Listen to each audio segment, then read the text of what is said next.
Whoa! Look at this, folks. Damn! No. No. He almost seems like a creative player on impossible. Madden.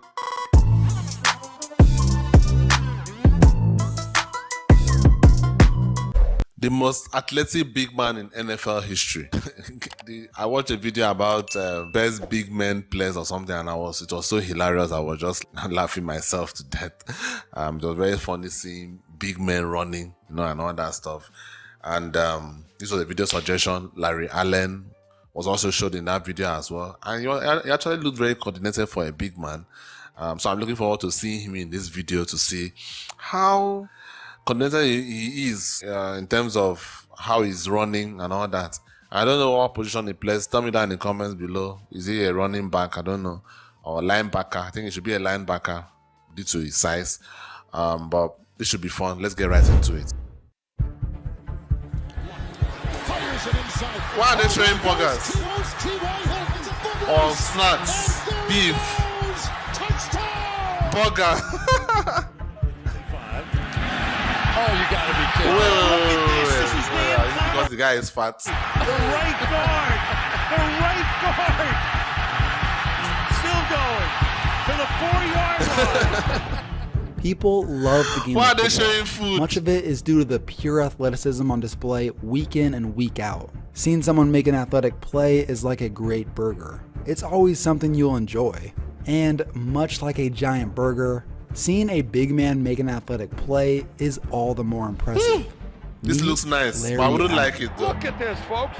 6'3", 325 pounds. What? His arms like a sprinter. I'm telling you, that's one of the most impressive athletic 300 and feats something I have pounds. ever seen. That is actually crazy if you look at it. If you think of it, it's actually very, very crazy because this guy, what? Shaq was 300 and something pounds and people were calling him fat as a basketball 7'1" player. This guy is just 6'3", 300 and something pounds. That is mad. Offensive linemen don't get enough respect. The media focuses on hyping up the skill positions compared to the players in the trenches, which makes sense. People want to see clips of great runs and amazing catches, but that doesn't make them more valuable than linemen. Now, years before Zeke was running behind this incredible offensive line, there was a man by the name of Emmitt Smith, the all-time leader for rushing I yards should in check him career. out. He is one of the Thinking of best to checking him ever out. do it, but when you're running behind a dude like this, you've got it pretty good. Larry Allen is as big of a freak physically as they come. 6'3", 325, ran a 4.840, and claimed to have benched around 700 pounds. That is crazy. He was He's stronger not than fast everybody, and and he strong knew it. and big. The strongest man. So defensive lineman Justin Tuck once told a story about Larry Allen. When he would line up against him in the trenches, Larry Allen would make a train whistle noise announcing to the defense they were running right behind him. Larry Allen Yes. would announce to you with a fake train whistle that he was coming straight to where you were going, and then There's nothing you can do about it. What you gonna do about it? Larry Allen is one of the greatest football players of all time. Wow. 6-time All-Pro, 11 Whoa. Pro Bowls, and a Whoa. first-ballot Hall of Famer. Whether it was throwing defensive linemen like ragdolls or telling them exactly where the ball was going, he dominated on a weekly basis. But there was a single moment during his career that truly stands out. This is one of the most impressive things that I have ever seen. December 19th, 1994. A late season NFC matchup between the Cowboys and the Saints. The Saints are trying to keep their playoff hopes alive, and going against the dominant Cowboys, they need a few things to go their way. Early in the second quarter, they get that chance. The pass was intercepted by Darian Connor, and to describe this man as a player, he stood at 250 pounds. He was known for his speed off the edge with pretty solid sack numbers. And he was in the midst of the best season of his career, but he was not known for picking off the quarterback. In fact, this was his only interception of his entire career, and he had a serious chance of taking it to the house. Oh, by the way, he's got some wheels. In high school, the dude finished second in the 100 in the state final. Wow. And with a rolling start, Don't tell me he Larry just gotta beat Allen Troy Aikman competed with and a him in couple terms of offensive speed. linemen. Picked off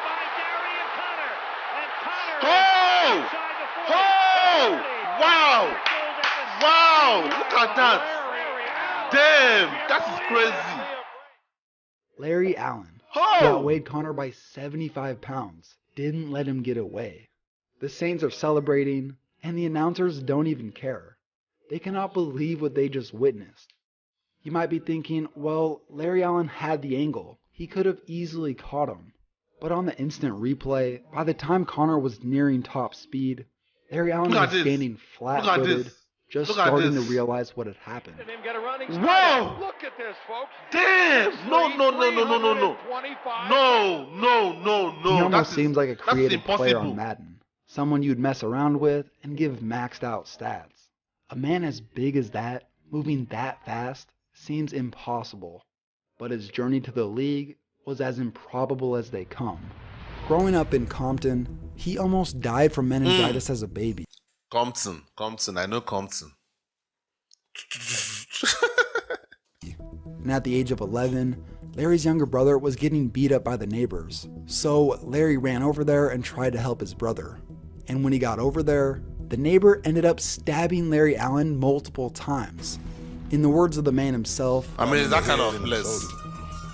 What was really scary was my mom told me I had to go fight him. And she was gonna take me to find him and we go fight. 3 days it took me to beat this guy. I finally won. he moved a lot as a kid. He ended up going to 5 different middle schools. To get away from the streets for a year, his mom sent him to live with his grandma in Napa Valley, which to him was a completely different world. On the first day of school, he met a kid by the name of Steve Hatton.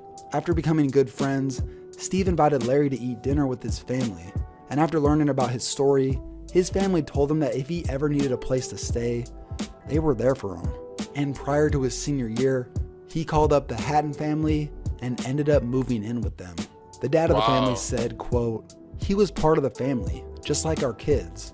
After never even playing football until 11th grade, he I hope you paid them back. I'm not saying you have to pay people money for their good deeds, but I hope, because most of the time when you are in your prime and you help people out and you get older, you need those people to remember you. Like, I know it doesn't seem like some people don't like hearing things like that because it doesn't, people don't want to feel indebted to people, but I feel like I've seen it a lot of times in my own country where someone helped people out when he was at the top and they get old, maybe they get sick, and those people that he helped out, not just helped out, put them on where they currently were, didn't even remember the person. Like, I just feel that is so foul, in my own opinion. It's just a very foul thing to do. But I guess human beings are like that sometimes. took it serious when he got back to Napa his senior year, and he was truly something special.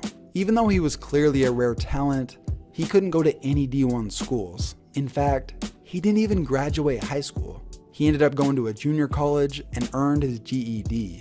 The coach of his JC, Craig Rigsby, was a major influence on Larry. He helped him earn his GED, taught him how to drive a car, write checks, and manage money. And once, when Larry Allen showed up wearing sweats and flip-flops to their football banquet, Craig Rigsby ended up showing him how to buy clothes. After his 2 years at the JC were up, Larry moved back to Compton to continue his education.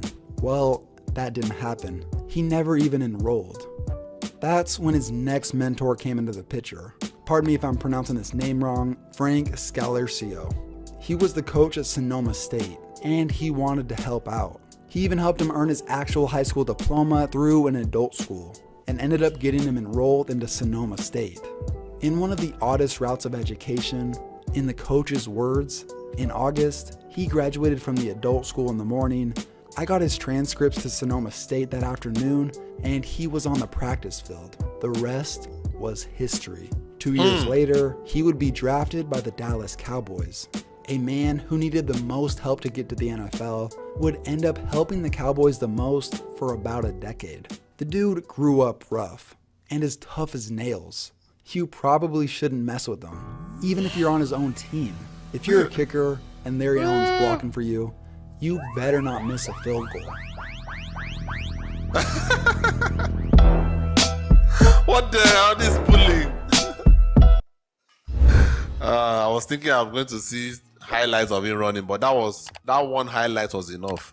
I saw a highlight of him in that other video that I watched, best big guy moments in the NFL history. So clearly he's one of those big guys in NFL that defy logic, because if you look at him, he looks fat, to be honest. But to be that fast and fat at the same time is just so unreal. And it's impossible, to be honest. It's really, really impossible. But I guess this is why there are athletes and earning millions of dollars and not some fat slob in his mother's best pants. Anyway, guys, I hope you enjoyed the reaction. I'll see you on the next one. Subscribe, like, and all that good stuff. I really appreciate it. Peace.